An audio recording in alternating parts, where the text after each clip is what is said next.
Hello, welcome back. कैसे हो सभी कोडर्स। तो पिछली वीडियो में हमने पीएचपी को कैसे अपग्रेड करना है वर्जन 8 के अंदर वो हमने देखा था, और उसमें मैंने एक चीज़ मिस कर दी थी और वो मैं आपको बता दे रहा हूँ। कुछ लोगों को पता है, लेकिन जो स्टार्टिंग के बंदे हैं जो पीएचपी सीख रहे हैं उनके लिए ये काफ़ी परेशान करने वाली चीज़ है। तो ये जो पीएचपी हमने कल अपग्रेड किया था उसमें जो इनके डिफ़ॉल्ट एक्सटेंशंस होते हैं वो यहाँ पर इंक्लूड नहीं होते, तो उनको एक्टिवेट करना पड़ता है। ठीक है, तो जैसे मैंने आपको लारागन का बताया था, तो सेम चीज़ आप जैम्प वगैरह में भी कर सकते हैं। तो यहाँ पे आपको क्या करना है, जैसे कि यहाँ पर हमने पीएचपी के अंदर देखा है, तो यहाँ पर लारागन के अंदर ये आपको ये सारी चीज़ें मिल जाएंगी। तो यहाँ पे जैसे आप क्लिक करेंगे, आपका जो पर्टिकुलर जो आप एक्सटेंशन पर क्लिक करेंगे तो वो एक्टिवेट हो जाएगा। ठीक है, नहीं तो आप php.ini फाइल को एडिट कर सकते हैं। यहाँ पे आप सर्च कर सकते हैं डायरेक्टली, जैसे कि मान लो आपको सर्च करना है कंट्रोल F एंड यहाँ पे एक्सटेंशन आपको सर्च करना है। तो यहाँ पे एक्सटेंशन वाला सेक्शन आपका ओपन हो जाएगा, जो कि आप देख सकते हैं डायनेमिक एक्सटेंशन। और आपको इनके आगे जो यहाँ पे जो कोमा लगा हुआ है इसको आपको यहाँ से हटाना है और इनको बाद में इसको सेव कर लेना है और अपने सर्वर को रिस्टार्ट करना है। ठीक है, तो इसके बाद में आपके जो एक्सटेंशन है वो लागू हो जाएंगे, जैसे कि यहाँ पे MySQLi हो गया जो कि ज़्यादा ज़रूरी है, और कुछ एक ऐसी चीज़ें जो भी मतलब आपको ज़रूरत हो उनको यहाँ से आप इसको रिमूव करके कोमा को, और यहाँ से आप इसको शुरू कर सकते हैं। ठीक है, और काफ़ी ईजी है, ज़्यादा इतना मुश्किल वाली बात नहीं है, लेकिन जब स्टार्टिंग में जिनको नहीं पता होता है तो उनको दिक्कत होती है। ठीक है, तो इन जो चीज़ों की ज़रूरत हो आप इनको इनके आगे दिए गए कमेंट वाले सेक्शन को हटा करके सेव करके अपने सर्वर को रीस्टार्ट कर सकते हैं। ठीक है, तो यहाँ से आपका सर्वर रिस्टार्ट हो जाएगा। अगर आपको रिस्टार्ट करना है एनजेक्स के अंदर जाना आपको, जो भी आप अपाचे यूज़ करें तो अपाचे और रीलोड। ठीक है, तो इसके बाद में आपका जो नई कॉन्फ़िगरेशन है वो ऑटोमेटिकली फैच हो जाएगी। ठीक है, और इसके अलावा अगर आपका कोई क्वेश्चन होता है तो आप यहाँ पे डायरेक्टली पूछ सकते हैं। और टेस्ट कोडर के नाम से हमने डिस्कॉर्ड पे सर्वर बनाया हुआ है, जिसका लिंक आपको नीचे डिस्क्रिप्शन में मिल जाएगा, वहाँ पर आप चेक कर सकते हैं। तो इस वीडियो का मेन मोटिव हमारा है कि पीएचपी के अंदर जो मेन चेंजेस हुए हैं उनको देखना और उनमें क्या क्या इम्प्रूवमेंट हुए हैं। तो वो यहाँ पे मैंने 5 ऐसे टॉपिक निकाल के रखे हैं जो कि PHP 8 के अंदर सबसे ज़्यादा पॉपुलर हैं, और उन्हीं के बारे में हम बात करेंगे।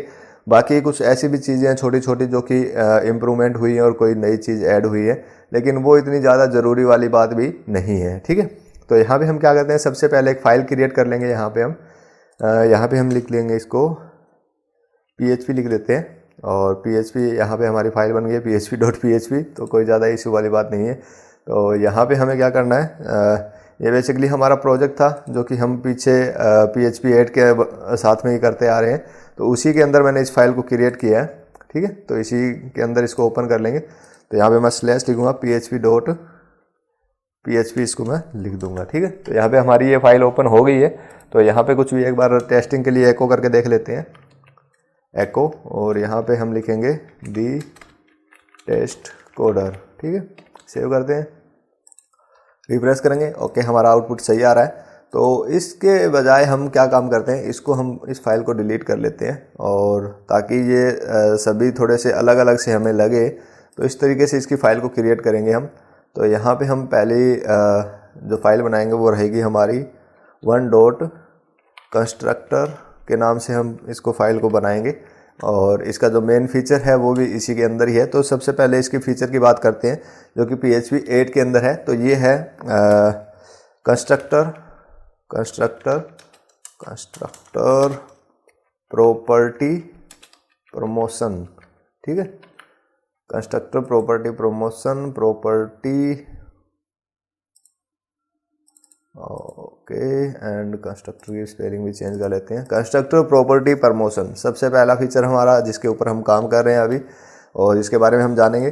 तो कंस्ट्रक्टर प्रॉपर्टी प्रमोशन, जिसके बारे में मैंने थोड़ा सा ब्रीफ आपको बताया था पिछली वीडियो में भी, अगर आपने चेक की है कि PHP के वर्जन को कैसे अपग्रेड करते हैं, तो नॉर्मली जैसे भी हम पहले कोई भी क्लास डिफाइन करते थे और उसका कंस्ट्रक्ट डिफाइन करते थे, तो उसका कंस्ट्रक्ट मेथड में हमें क्या करना होता था, पहले हमें सारी की सारी वैल्यू या प्रॉपर्टी हमें डिफाइन करनी होती थी कि ये प्रॉपर्टी हम यूज़ करने वाले हैं। ठीक है, उसके बाद में कंस्ट्रक्टर के अंदर जो आर्गुमेंट हम लेते थे वो प्रॉपर आर्गुमेंट हमें लेने पड़ते थे। थर्ड चीज़, हमें उन्हीं जो प्रॉपर्टी है उनके अंदर वो आर्गुमेंट के जो वैल्यू आ रही है वो हमें उनको ऐड करवानी पड़ती थी। तो यहाँ पे हमें 3 टाइम्स सेम प्रॉपर्टी को यूज़ करना पड़ता था। ठीक है, एक डायरेक्टली उस क्लास के अंदर, दूसरा जो कंस्ट्रक्टर के जो आर्गुमेंट पास करते हैं वहाँ पर, थर्ड उनकी वैल्यू जब हम उनमें असाइन कर रहे हो। ठीक है, तो यहाँ पे कंस्ट्रक्टर प्रॉपर्टी प्रमोशन इस काम को काफ़ी इजी बना देता है। कैसे कर रहा है, यहाँ पे PHP जो मैं PHP स्टॉर्म यूज़ कर रहा हूँ, अभी फ़िलहाल इसमें मेरे ख्याल से अपडेट नहीं हुआ है, जिसकी वजह से ये थोड़ा सा एरर दे रहा है। लेकिन ऑन कोड जहाँ पर हम इसको आउटपुट देखेंगे वहाँ पे ये परफेक्टली काम करेगा। तो क्योंकि हम यूज़ कर रहे हैं अभी के लिए जो हमारा PHP वर्जन है वो 8 है, तो यहाँ पे आउटपुट हमें same as a expected output हमें मिलेगी। तो सबसे पहले PHP का जो 7x वर्जन था, तो उसके अंदर देखते हैं हमें क्या लिखना पड़ता था। तो 7x की मैं अगर बात करूं, तो जैसे कि हमने यहाँ पे क्लास पास कर दी, हमने एक क्लास बना ली है पर्सन के नाम से। ठीक है, पर्सन के नाम से यहाँ पे पर्सन के अंदर कुछ प्रॉपर्टी हो सकती है, जैसे कि नेम हो गया, और पब्लिक, सेकंड हमारी होगी एज, और थर्ड इसमें हम रख सकते हैं कि पब्लिक प्लेटफॉर्म पास कर देते हैं, जैसे कि यूट्यूब वगैरह जो भी है, प्लेटफॉर्म। एंड इसके बाद में हमें क्या है, कंस्ट्रक्टर डिफाइन करना है कि जैसे मान लो इस क्लास को हम कभी भी इसका एक ऑब्जेक्ट क्रिएट करें, तो इसकी जो डायरेक्टली ये वैल्यू हम पास कर दें तो ये ऑटोमेटिक इसके अंदर फिल हो जाए। ठीक है, तो यही करते आ रहे थे हम जो भी 7 वर्जन की सीरीज़ में। तो यहाँ पे हमें क्या करना पड़ता था कि हमें लेना है variable name, variable age and variable platform. ठीक है, इसके साथ में टाइप हिंटिंग भी हम कर सकते थे, जैसे कि हमें यहाँ पे स्ट्रिंग चाहिए और यहाँ पे हमें इंटीजर चाहिए। ठीक है, और यहाँ पे हमें स्ट्रिंग चाहिए। ठीक है, तो यहाँ पे कुछ इस तरह की वैल्यू हम पास कर सकते थे कि हमें यहाँ पर सिर्फ स्ट्रिंग ही वैल्यू चाहिए, यहाँ पे हमें इंटीजर ही चाहिए और प्लेटफॉर्म में स्ट्रिंग ही चाहिए। ठीक है, तो ये हम टाइप हिंटिंग क्यों करते हैं कि मान लो अगर हम कोई ऐसा प्रोजेक्ट बना रहे हो जिसमें हमें नहीं पता कि यूज़र पीछे से क्या डाटा डाल दे, तो उस दौरान हमें क्या करना होता है कि उसमें टाइप हिंटिंग देनी पड़ती है। अगर वो कुछ एरर वगैरह जनरेट करे या उन चीज़ों का अगर ये चीज़ें हम यूज़ नहीं करते हैं तो हमें ध्यान रखनी पड़ती है। हम रिस्पॉन्सिबल होते हैं उस चीज़ के लिए कि आपने ये चीज़ डाली है तो मेरे को ये चीज़ चाहिए थी। तो इस तरीके से टाइप हिंटिंग का हम यूज़ कर सकते हैं कि हमें परफेक्ट वैल्यू मिले ताकि हमारा कोई एरर जनरेट ना हो और हमें बार बार कोई कंडीशन वगैरह यूज़ ना करनी पड़े। ठीक है, जैसे कि मान लो यहाँ पे नेम में हमें एरे ही चाहिए, एरे के बाद में हमें फॉर लूप यूज़ करना है। ठीक है, या हम कोई फॉर ईच लूप यूज़ करना चाहते हैं। ठीक है, लेकिन किसी बंदे ने स्ट्रिंग वहाँ पे डाल दी तो वो क्या है, एरर जनरेट हो जाएगा वहाँ पे, क्योंकि वहाँ पे हम स्ट्रिंग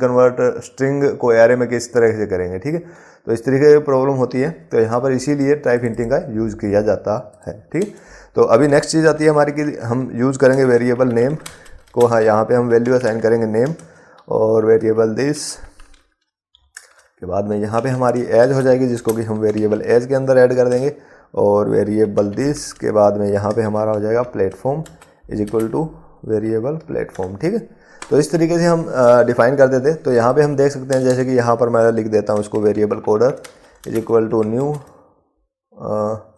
न्यू पर्सन, और यहाँ पे हम नाम वगैरह पास कर देते हैं the test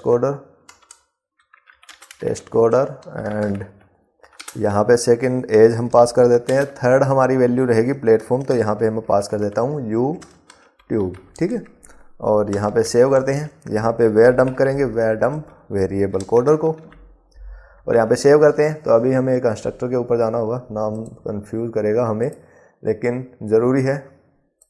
one dot constructor, okay, ngx not found. ठीक है, कंस्ट्रक्टर, हमारी स्पेलिंग मिस्टेक है शायद, कंस्ट्रक्टर सी नहीं ऐड किया था हमने, और सॉरी आर ऐड नहीं किया था, तो यहाँ से ओके। अभी हमारा जो ऑब्जेक्ट है यहाँ पे हमें मिल रहा है, जिसमें हमने नेम प्रॉपर्टी वगैरह सारी चीज़ें पास की हुई है। ठीक है, तो ये तो हमारा हो गया PHP जो हम नॉर्मली 7 में जो यूज़ करते हैं वो सिस्टम। ठीक है, अभी मान लो PHP 8 की अगर हम बात करें तो इसको हम कैसे इसको छोटा कर सकते हैं। तो यहाँ पे PHP मैं इसको बार बार ये चीज़ें नहीं करूँगा कि बार बार मैं इसको या कोई नई क्लास बनाऊँ, तो मैं इसको PHP 8 के अंदर आपको बताऊँगा कि 8 में आप कैसे इसको यूज़ कर सकते हैं। ठीक है, इसको मैं यहाँ से रिमूव करूँगा और यहाँ से भी इसको रिमूव करूँगा, और यहाँ पर क्या करेंगे, यहाँ पे मैं डायरेक्टली पास कर दूँगा पब्लिक स्ट्रिंग, एंड यहाँ पर पब्लिक इंटीजर, एंड यहाँ पर भी मैं डायरेक्टली पास करूँगा पब्लिक स्ट्रिंग प्लेटफॉर्म। ठीक है, तो अभी मेरे को ये एरर दे रहा है क्योंकि जो ये मेन जो हम PHP स्टॉर्म अभी यूज़ कर रहे हैं परफेक्टली ये PHP के लिए बनाया गया है। तो यहाँ पे कुछ भी एरर वगैरह आता है तो ये ऑटोमेटिक जनरेट कर देता है हमें कि ये वाला एरर आपको ये आपका ये एरर है इस लाइन में ये वगैरह। लेकिन अभी ये PHP 8 है, लेकिन इसके हिसाब से इसको अपडेट नहीं किया गया अभी, तो यहाँ पर ये इस वजह से एरर दे रहा है। वैसे मैंने इसके जो सेटिंग्स है वो चेंज कर लिए, लेकिन फिर भी कोई फ़र्क नहीं पड़ा है। तो यहाँ पर हमें क्या करना है, डायरेक्टली इसको चेक करना है कि हमारी जो रियल वैल्यू आ रही है ना, द टेस्ट, यहाँ पे मैं अपना नाम टाइप कर देता हूँ, ठीक है। और यहाँ पर अब इसको रिफ्रेश करके देखते हैं, तो अगर हमारे पास सेम आउटपुट मिल रही है तो हमारा मतलब काम कर रहा है। लेकिन यहाँ पे जो एरर है वो इस पर्टिकुलर एडिटर की वजह से आ रहा है, बाकी इसमें कोई ज़्यादा दिक्कत वाली बात नहीं है। हमारा जो कोड है वो परफेक्टली रन कर रहा है। जो हम पहले के यूज़ कर रहे थे यहाँ पे हमने वो सेम ही इसी लाइन के अंदर इसको रख लिया है, ठीक है। और ये काफ़ी ईजी हो जाता है और काफ़ी लैंग्वेज में ये यूज़ हो रहा है कि सेम लाइन जो कंस्ट्रक्टर प्रॉपर्टी उसी के अंदर हम पास कर दें, तो यहाँ पे डायरेक्टली उसको यूज़ कर दें। तो यहाँ पर हमारी कितनी लाइन्स बच जाती है, जैसे 3 ऊपर और 3 नीचे, 6 लाइन तो हमारी परफेक्टली बच जाती है। पर हमें बार बार किसी भी प्रॉपर्टी को यूज़ नहीं करना पड़ता है, जैसे कि पहले इनिशियलाइज किया, फिर उसको कंस्ट्रक्टर के अंदर उसकी वैल्यू इनपुट की और उसके साथ में उसकी वैल्यू भी ले रहे हैं। तो ये काफ़ी ईजी है और काफ़ी अच्छी चीज़ है ये। तो हमारा जो कंस्ट्रक्टर प्रॉपर्टी प्रोमोशन यहाँ पे फिनिश होता है। तो नेक्स्ट हम चलते हैं नेम्ड आर्ग्यूमेंट के ऊपर, ठीक है। ये भी काफ़ी अच्छा है और काफ़ी अच्छा कंसेप्ट है ये। तो यहाँ पर हम क्या करते हैं, इसको नई फाइल बनाते हैं। दूसरा फाइल यहाँ पर मैं लिखूँगा नेम्ड ही लिख देते हैं, ज़्यादा बड़ा रखेंगे तो ज़्यादा कन्फ्यूजन होगी। तो यहाँ पर हम क्या करेंगे, जैसे कि इसको पहले कमेंट दे देते हैं। ये हमारा 2 सेक्शन है, ये हो गया हमारा नेम्ड आर्ग्यूमेंट, ठीक है। नेम्ड आर्ग्यूमेंट्स, आर्ग्यूमेंट की स्पेलिंग फिर से मिस्टेक, ARGU, ठीक है। तो नेम्ड आर्ग्यूमेंट क्या है कि जैसे मान लो किसी भी फंक्शन है या कोई किसी क्लास का मेथड है, तो उसमें हो सकता है कि मल्टीपल वो आर्ग्यूमेंट ले रहा हो कि उसे हमें कुछ एक पैरामीटर पास करने पड़ते हैं, ठीक है। कि जैसे उसको कॉल करेंगे तो कुछ एक पैरामीटर हम पास करेंगे।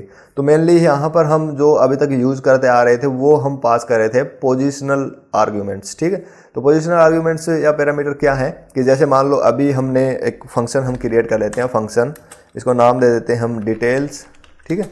डिटेल्स में जैसे कि वेरिएबल नेम ले रहे हैं हम, वेरिएबल एज ले रहे हैं, और या वेरिएबल लास्ट नेम ले लेते हैं इसमें, वेरिएबल लास्ट नेम, और variable address and variable city, ठीक है।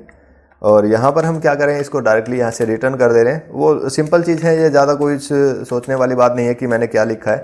तो मेन जो चीज़ें हम आपको डिटेल में वो चीज़ क्लियर कर दूंगा कि हमने बेसिकली किया क्या है और क्या न्यू इम्प्रूवमेंट है, ठीक है।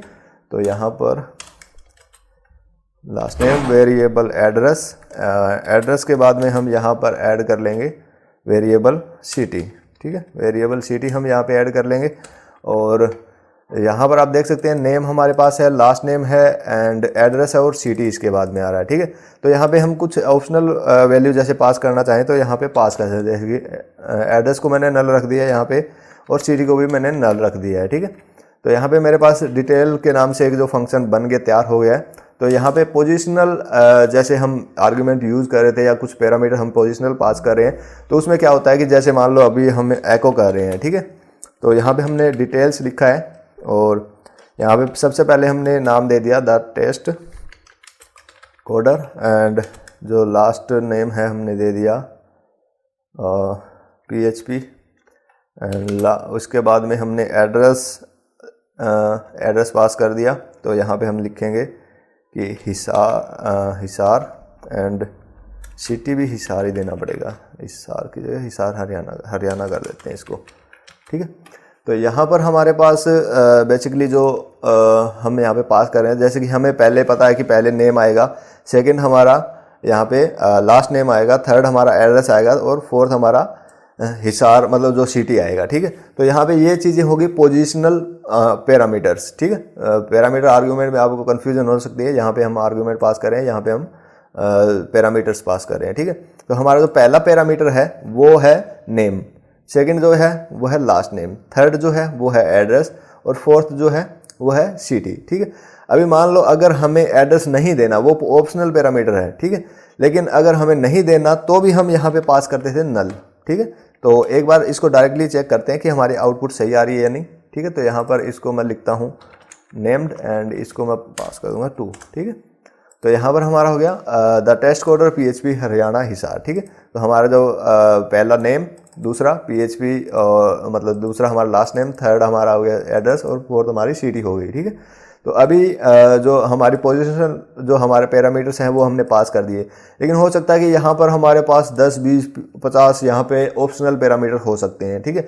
जो हमें रिक्वायरमेंट है, जिसकी रिक्वायर्ड है, मतलब जो हमें चाहिए हो, वो तो हमें पास करने कोई भी कंडीशन हो जाए, ठीक है। लेकिन जिनकी हमें रिक्वायरमेंट नहीं है वो भी हमें पास करने पड़ रहे हैं because of the positional parameter, क्योंकि पोजिशनल पैरामीटर हम यूज़ कर रहे हैं तो उसकी वजह से हमें वो भी पास करने होते हैं। जैसे कि मान लो मैं इसको नहीं रखना चाहता, ठीक है, इसको नहीं रख रहा हूँ मैं, तो यहाँ पर ऑटोमेटिक मेरा जो थर्ड वाला जो पैरामीटर है वो ऑटोमेटिक यहाँ पे मेरा एड्रेस हो जा रहा है, लेकिन मैं चाहता हूँ कि मैं सिटी ओनली पास करना चाहूँ, तो फिर वहाँ पे दिक्कत होती है।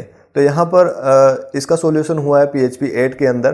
तो यहाँ पे हम क्या पास कर सकते हैं, नेम्ड आर्ग्यूमेंट या नेम्ड पैरामीटर हम पास कर सकते हैं, ठीक है। तो इसको कैसे करेंगे, जैसे कि हमारे यहाँ पे जो फर्स्ट जो वैल्यू है वो है हमारी नेम, तो इसका सेम जो वेरिएबल नेम है यहाँ पे हम ओनली पास करेंगे नेम, या जैसे मान लो यहाँ पे ये लास्ट नेम है तो यहाँ पर इसको मैं कर दूंगा लास्ट नेम, और यहाँ पे कॉलन यूज़ करना है आपको इसके बाद में, ठीक है। जो भी आपकी यहाँ पे वेरिएबल नेम है वो आपको बाद में यहाँ पे पास करना है। थर्ड यहाँ पे जैसे कि हम यहाँ पे पास करेंगे सिटी, ठीक है।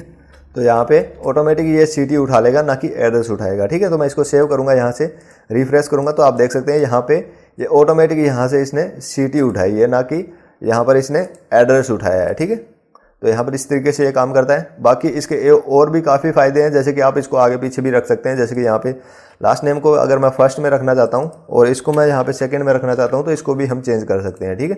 तो ये देख सकते हैं आप PHP जो हमारा नेम है वो हमारा लास्ट नेम है जो फर्स्ट में आ गया, उसके बाद में हमारा द टेस्ट कोडर आ रहा है, ठीक है। तो इस तरीके से इसको यूज़ कर सकते हैं।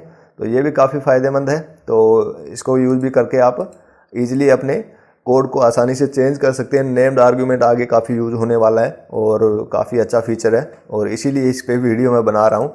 तो ये हमारा सेकंड हो गया कि नेम्ड आर्ग्यूमेंट हमें कैसे कैसे यूज़ करना है, ठीक है। तो जो ऑप्शनल है उनको हम डायरेक्टली पास कर सकते हैं, लेकिन जो रिक्वायर्ड है उनको हमें देना ही देना होगा, ठीक है। तो यहाँ पे जो PHP स्टॉर्म का फीचर है, यहाँ पे ऑटोमेटिक नेम दिखा रहा है तो इसको आप इग्नोर कर सकते हैं, ठीक है। तो इनको मैं डिलीट कर देता हूँ, ये भी एरर वगैरह दिखा रही है सारी की सारी, तो इनको मैं डिलीट कर देता हूँ एक बार के लिए। और जो थर्ड वैल्यू के ऊपर हम चलते हैं, थर्ड जो इम्प्रूवमेंट है उसके ऊपर चलते हैं।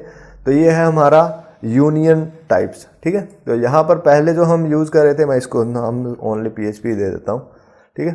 तो यहाँ पे थर्ड जो हमारा है, तो थर्ड डॉट ये हो गया हमारा यूनियन टाइप्स, ठीक है। तो अभी तक PHP जो हम यूज़ कर रहे थे, तो वहाँ पर हमने अगर यूज़ करना होता था यूनियन टाइप्स, या मतलब कुछ इस टाइप्स के हमें चीज़ें देने होती थी, तो हम ओनली PHP डॉक्स का यूज़ करते थे, ठीक है। वो भी हमारे जो एडिटर है वो देखता था कि भाई हाँ, जैसे कि हम PHP स्टॉर्म यूज़ कर रहे हैं, तो PHP स्टॉर्म के अंदर जो हमारा एडिटर चेक करता है कि हाँ, इसके पास में ये 2 वैल्यू आनी चाहिए थी, लेकिन इसने ऐड की हुई है कोई और वैल्यू, ठीक है, मतलब और कोई डाटा टाइप ऐड किया हुआ है, ठीक है। तो यहाँ पर वो उसको आउटपुट में थोड़ा सा ये दिखाता कि भी आपका ये एरर है, ठीक है। लेकिन जैसे कि हमारा जो हम कंपाइल करके हम अपनी आउटपुट चेक करते थे, वहाँ पे कोई भी एरर नहीं आता था, ठीक है। तो वो मेन दिक्कत थी। तो यहाँ पे यूनियन टाइप्स भी हम पास कर सकते हैं PHP 8 के अंदर, ठीक है।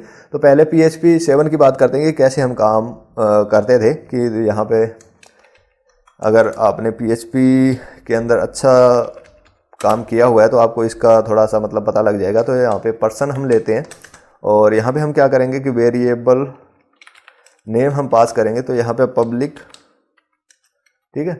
और यहाँ पे मैं क्या करूँगा कि यहाँ पर मैं अगर इसके अंदर दे देता हूँ equal to the test coder, ठीक है। और यहाँ पे मैं पास करता हूँ कि यहाँ पर हमारा रहेगा कमेंट एंड, ठीक है। तो यहाँ पे वेरिएबल हमारा है और यहाँ पे वेरिएबल स्ट्रिंग दे रहे हैं, लेकिन मैं यहाँ पे इस पे पास कर देता हूँ इंटीजर चाहिए हमें, सेकंड वैल्यू चाहिए फ्लोट, ठीक है। तो यहाँ पे हमें ये एक एरर देगा कि मिसिंग प्रॉपर्टी डिक्लेरेशन, कि यहाँ पे हो गया ऐड इंटीजर फ्लोट और string as a property types, ठीक है। तो हमें ये आउटपुट में एरर दे रहा है कि आपका जो वेरिएबल है वो बेसिकली इंटीजर, फ्लोट और स्ट्रिंग होना चाहिए, क्योंकि आपने स्ट्रिंग वैल्यू यहाँ पे पास की है। लेकिन अगर मैं यहाँ पे 2.20 रख देता हूँ तो मुझे ये कोई एरर नहीं देगा, ठीक है। तो ओके, मैंने टाइप्स यहाँ पे रखे, यहाँ पे सॉरी ये PHP 8 का है। तो यहाँ पे हमने क्या है, इसको डायरेक्टली पास किया है, तो यहाँ पर ये ओनली आईडी ही हमें बताएगा कि ये वाला एरर है आपका, ठीक है। तो अगर मैं इसको सेव करता हूँ, यहाँ पे हम करते हैं variable user is equal to new person, ठीक है, पर्सन यहाँ पे रखते हैं और यहाँ पे हम एको करेंगे, ओके, वेरिएबल यूज़र का नेम, ठीक है। तो यहाँ पे एको करेंगे तो यहाँ पर हम देखेंगे PHP, यहाँ पे चेंज कर लेते हैं PHP, तो यहाँ पे हमें आउटपुट मिल रही है, ठीक है। तो यहाँ पे मतलब ये वाली चीज़ जो है हमें कोई भी इतना ज़्यादा इफेक्ट नहीं दे रही है। एट ए मतलब डिस्प्ले पर्पज़ के लिए हम इसको चेक कर पा रहे हैं, या भी कोई भी हमारा कोड चेक करता है तो वो इसको देख सकता है कि भी हाँ इसमें इंटीजर या फ्लोट वैल्यू ही आनी चाहिए, ठीक है। लेकिन अगर हमें एरर थ्रो करना हो तो फिर हम क्या करेंगे, ठीक है। तो यहाँ पे ऐड किया गया है, जैसे कि पहले तो हम यूज़ करते हैं कि इंटीजर ओनली हम दे सकते हैं, ठीक है। तो इंटीजर हम पास करें तो हमें यहाँ पे एरर आ गया, can't use float other default for the property person variable name, ठीक है। लेकिन अगर हमें पास करना हो कि इसके अंदर हमारी फ्लोट वैल्यू भी आनी चाहिए, तो यहाँ पर PHP 8 के अंदर इसको यूनियन टाइप बनाया गया है।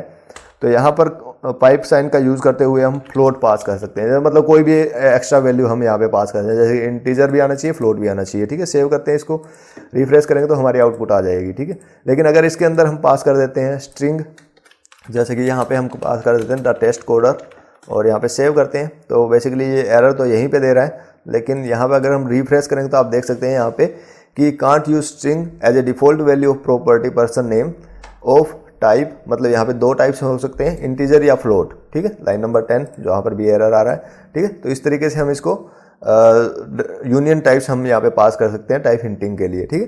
तो यहाँ पर हमारा ये जो थर्ड सेक्शन है वो भी क्लियर होता है कि यूनियन टाइप्स हमारा कैसे हमें रखना है, ठीक है। नेक्स्ट हमारा आता है मैच एक्सप्रेशन या मैच जो मेथड है उसको हम कैसे यूज़ करेंगे। तो यहाँ पे इसको हम रख लेते हैं फोर्थ, ये हो गया मैच। तो अभी तक मान के चलो हम यूज़ कर रहे थे स्विच कंडीशन का, ठीक है। तो यहाँ पे एक और फंक्शन हमारे पास इंक्लूड हो गया है एज ए स्विच केस की तरह ही, कि आप उसको यूज़ कर सकते हैं मोर स्ट्रिक्ट कंपैरिजन के लिए आप इसको यूज़ कर सकते हैं, ठीक है। तो यहाँ पर जैसे कि हम पिछले वाले जो PHP 7x की हम बात करें तो यहाँ पे हम यूज़ करते हैं, जैसे कि हमने यहाँ पे ले लिया वेरिएबल http_कोड। अगर आपको http कोड का पता है तो कोई बात नहीं है, अगर नहीं पता है तो भी कोई बात नहीं है, ठीक है। तो यहाँ पे मेन आपको देखना है कि वो कंपेरिजन सही से हो रहा है या नहीं, ठीक। तो यहाँ पे हमारे पास है PHP कोड ऐड, जो कि जिसका मतलब कि हमारा पेज वर्क कर रहा है, ठीक है। तो यहाँ पर सबसे पहले हम लेते हैं स्विच स्टेटमेंट, ठीक है। तो यहाँ पर हमारा जो http स्टेटस कोड आ जाएगा, ठीक है। इसके बाद में हम देखेंगे कि यहाँ पे केस अगर स्ट्रिंग 200 अगर है तो यहाँ पे variable result is equal to मैं कर दूंगा पे दिस शुड नॉट वर्क, ठीक है। क्यों वर्क नहीं करना चाहिए? क्योंकि हम इसमें पास कर रहे हैं डायरेक्टली यहाँ पे स्ट्रिंग, ठीक है। तो ये डायरेक्टली इससे मैच नहीं होना चाहिए हमारी चीज़। और नेक्स्ट हमारी है, जैसे कि हम यहाँ पे केस पास कर रहे हैं सेकंड वाला, जैसे कि हमने यहाँ पे 200 रखा है और यहाँ पे वेरिएबल रिजल्ट को हम लिख देंगे पेज वर्किंग, ठीक है, पेज वर्किंग। एंड यहाँ पे ब्रेक यूज़ करेंगे, ठीक है। तो यहाँ पे हमारी दो चीज़ें हो गई हैं, देख सकते हैं आपकी स्विच स्टेटमेंट के अंदर हमने एक रखा है स्ट्रिंग वैल्यू और दूसरी इंटीजर वैल्यू रखी है, ठीक है। तो बाय डिफ़ॉल्ट अगर हम स्विच केस की बात करें तो वो यहाँ पर लूजली चेक करता है कि आपका जो स्ट्रिंग या इंटीजर वैल्यू है वो मैच कर रही है या नहीं, तो वो डायरेक्टली उसी को रन कर देगा। तो यहाँ पे हमारी जो वैल्यू है वो ये वाली रन हो जाएगी, लेकिन हमें चाहिए दिस वन, ठीक है, मतलब ये वाली हमें चाहिए होगी, ठीक है। तो यहाँ पे अगर हम एको करते हैं, डायरेक्टली हम एको करेंगे वेरिएबल रिजल्ट को और यहाँ से सेव करके इसको रिफ्रेश करेंगे तो दिस शुड नॉट वर्क, तुम्हारी जो हमारी ये वाली कंडीशन है वही यहाँ पे रन हो गई है, ठीक है। लेकिन हमें चाहिए थी कि हमारी जो सेकंड वाली कंडीशन है जहाँ पर ये परफेक्टली मैच करता है वो हमारी रन होनी चाहिए थी। तो यहाँ पर यूज़ आता है मैच का, ठीक है। और मैच काफ़ी यूज़फुल है और काफ़ी कॉम्पैक्ट भी है। यहाँ पर हमने जैसे केस रखा है और उसके बाद में ब्रेक वगैरह लगा के रखे हैं, तो ये काफ़ी थोड़ा सा मुश्किल हो जाता है, लेकिन मैच में काफ़ी आसान हो जाएगा। तो इसको जैसे कि आप देख सकते हैं यहाँ पे मैं आपको दिखाता हूँ, वेरिएबल रिजल्ट मैं इसको इक्वल टू करूँगा मैच से, ठीक है। और यहाँ पे मैं लिखूँगा HTTP कोड मेरा, ठीक है। सेकंड सेम चीज़ हम यहाँ पे रखेंगे, यहाँ पे एंड कर लेते हैं इसको, ठीक है। तो यहाँ पे वैसे ये एरर दे रहा है, ये आईडी का एरर है, ज़्यादा कुछ इसमें सोचने वाली बात नहीं है। तो यहाँ पे 200 रखेंगे और यहाँ पे हम एज एरर इसको यूज़ करेंगे, यहाँ पे दिस शुड नॉट रन, ठीक है। और सेकंड हम परफेक्ट मैच रखेंगे यहाँ पे, जो भी हमारा स्टेटस से मैच हो रहा है, और यहाँ पे लिखेंगे कि पेज वर्किंग, ठीक है। और यहाँ पे कॉमा पास कर देंगे। तो यहाँ पे हमारा फर्स्ट में अगर हम देखें तो ये परफेक्टली मैच नहीं है, क्योंकि इसका डाटा टाइप मैच नहीं करता है। सेकंड हम चेक करें तो ये हमारा परफेक्टली मैच करता है। तो यहाँ पे मैच कंडीशन हमारी क्या करेगी, ये चेक करेगी कि इसका डाटा टाइप वगैरह क्या है। तो स्ट्रिक्टली कंपेरिजन यहाँ पे होगा हमारा, और हमारा स्ट्रिक्ट आउटपुट हमें देगा। यहाँ पे ब्रेक वगैरह हमें यूज़ करने की ज़रूरत नहीं है। अगर हमें मल्टीपल यूज़ करना है तो यहाँ पे हम कॉमा पास कर लेंगे, जैसे कि यहाँ पे 400 500 अगर ये भी एरर आते हैं तो हम यहाँ पे डायरेक्टली इसको पास कर देंगे, ठीक है। तो ये काफ़ी इजी हो जाएगा आपके लिए। और स्विच के जो स्विच वाला कंडीशन है उससे भी आपका पेंडा छूट जाएगा।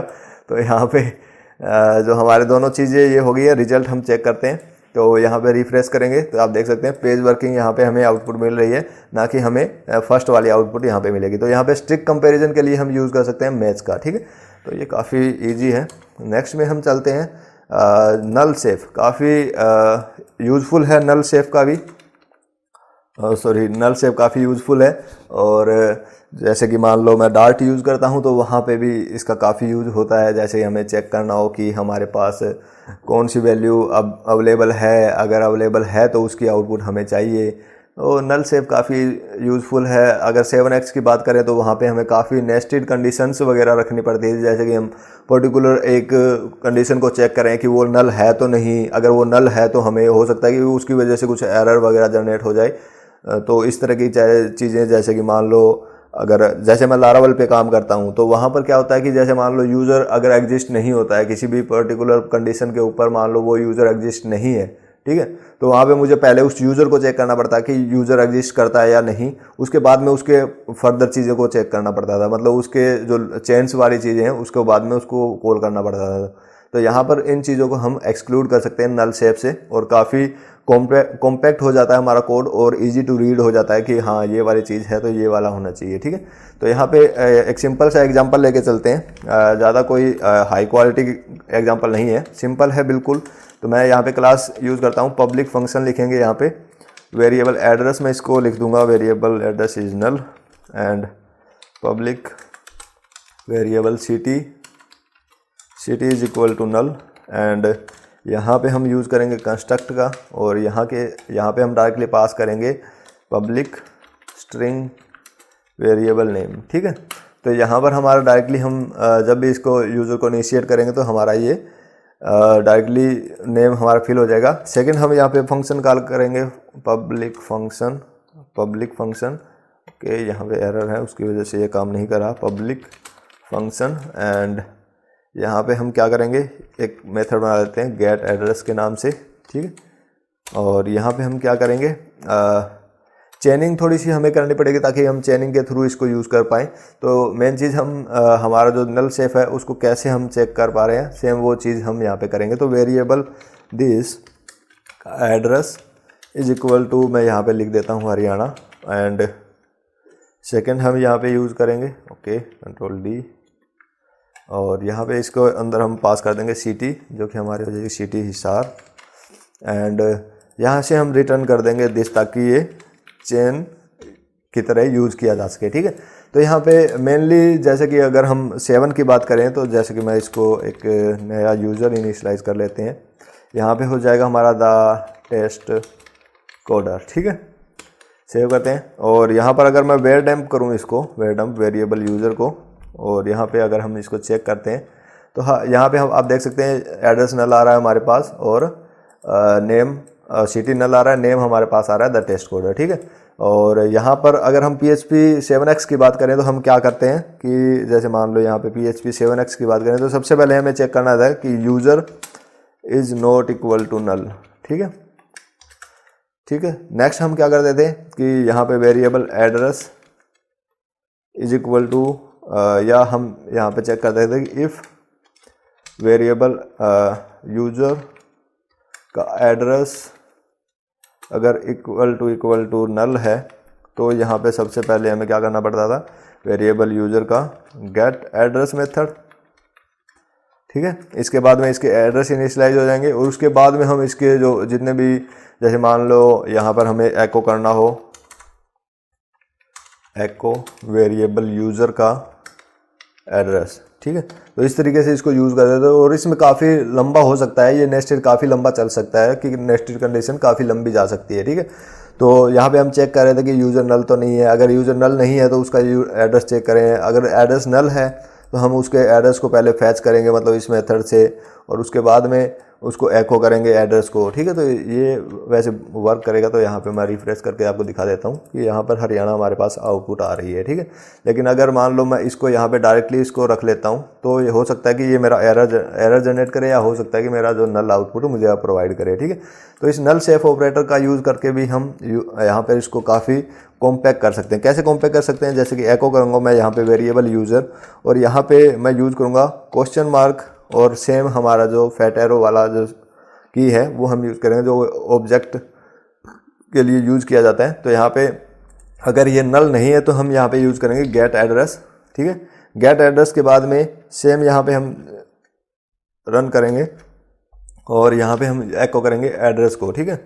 और यहाँ पर हम अगर इसको एड्रेस की जगह सिटी को करते हैं ताकि पहले वाला जो प्रॉपर्टी है वो हमारी राइड हो जाए। तो यहाँ पे क्वेश्चन मार्क और उसके बाद में ऑब्जेक्ट के लिए जो हम एरो का यूज़ करते हैं वो हम यहाँ पे यूज़ करेंगे। सेव करेंगे, इसको रिफ्रेश करेंगे तो यहाँ पे हमारी सेम आउटपुट हमें मिल जाएगी, ठीक है। लेकिन अगर ये बाय डिफ़ॉल्ट अगर नल होता है, और जैसे कि मान लो अगर इसको यहाँ से हटा दें इसको, ठीक है, सेव करेंगे यहाँ से तो हमें नल आउटपुट यहाँ पे मिलती है, ठीक है। तो इस तरीके से इसको हम चेक कर सकते हैं कि हमारी जो प्रॉपर्टी अगर वो नल तो नहीं है तो उसके बाद में हमें नेक्स्ट वैल्यू फैच करनी हो, तो इस तरीके से हम इसको यूज़ कर सकते हैं। तो हमारी जो नेस्टेड कंडीशन वगैरह हमें रखनी होती है वो यहाँ पे काफ़ी कम हो जाती है और काफ़ी यूज़फुल हो जाता है। जैसे कि मान लो आप 10-12 लाइन का एक कोड बना रहे हैं और उसकी जगह आप ओनली सिंगल लाइन में उसका काम कर रहे हैं तो वो काफ़ी इजी होता है और टाइम कंज्यूम होना भी कम हो जाता है उसके साथ में, ठीक है। तो यहाँ पे हमारा नल सेफ वाला भी ये क्लियर हो गया, ये 5वां नंबर था, ठीक है। तो जो बेसिक हमारे कंसेप्ट थे जैसे कि constructor property promotion, named argument, union types, match and null safe, ये काफ़ी यूज़फुल है और ये काफ़ी आगे यूज भी होंगे। तो इनके बारे में हमने बात की है और वीडियो भी काफ़ी लंबी हो गई है इसके साथ साथ। तो आज की वीडियो बस इतना ही। कोडिंग करते रहिए, मज़े में रहिए, तब तक के लिए बाय बाय।